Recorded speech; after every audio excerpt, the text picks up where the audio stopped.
എന്തേ കാരണം? ഹബീബ് പേടിച്ചു. എന്ത് എന്നാ എന്റെ ഉമ്മത്തിനെ നിർബന്ധാക്കുമെന്ന് കരുതിട്ട് പിന്നെ പള്ളിയിൽ പുറത്തൊന്നില്ല. ഉള്ളിൽ അത്രയും കരുതി താങ്ങാൻ പറ്റുമെന്നുള്ളത്. 50 വക്ത് നിസ്കാരമായി വന്നത് അള്ളാഹുവിന്റെ ഹബീബ് 9 പ്രാവശ്യം പോയിട്ടാണ് 5ലേക്ക് കുറച്ചത്. അത്രയും നമുക്ക് വേണ്ടി മൂസാ നബി അലൈഹി സ്വലാത്തിന്റെ ഹെൽപ്പോട് കൂടി പണിപ്പെട്ടു. അള്ളാഹു തിരിച്ചറിയാത്ത ഒപ്പിക്കൽക്കട്ടെ. കേൾക്കണേ, അള്ളാന്റെ അടുത്തേക്ക് പോകാനൊരു അവസരം കിട്ടി മിറാജിന്റെ രാവിലെ.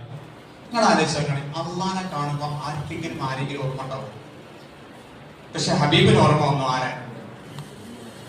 നമ്മൾ ഓർമ്മ വന്നില്ലേ?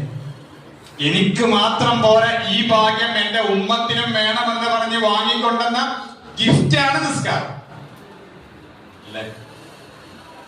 അപ്പോഴും ഓർത്തത് അള്ളാന്റെ ഹബീബ് നമ്മളെയാണ്.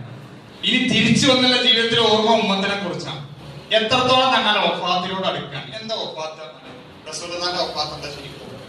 എല്ലാ വിഷമങ്ങളും തീർന്നു പോകുന്ന റഫീഖുൽ അഅല എന്നുള്ള പ്രത്യേക പദവിയിലേക്കുള്ള പ്രയാണം. റബ്ബിന്റെ സവിധാനം. പിന്നെ ഹബീബിന് ഒരു വിഷമമില്ല.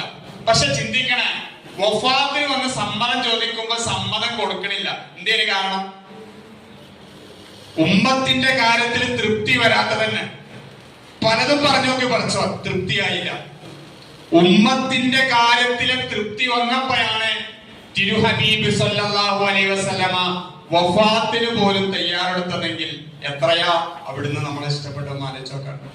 ഇപ്പൊ വഫാത്തായി കിടക്കാണ്. ശ്രദ്ധിക്കണേ, ഞാനും നിങ്ങളും ചെയ്യുന്ന സകല അമലുകളും അല്ലാഹു ഹബീബിന്റെ മുന്നിൽ കാണിച്ചെടുക്കും. തുറദൂന അലയ്യ. ഞാനൊരു ചോദ്യം ചോദിക്കാൻ, ശരിക്കൊന്ന് ശ്രദ്ധിക്കണേ.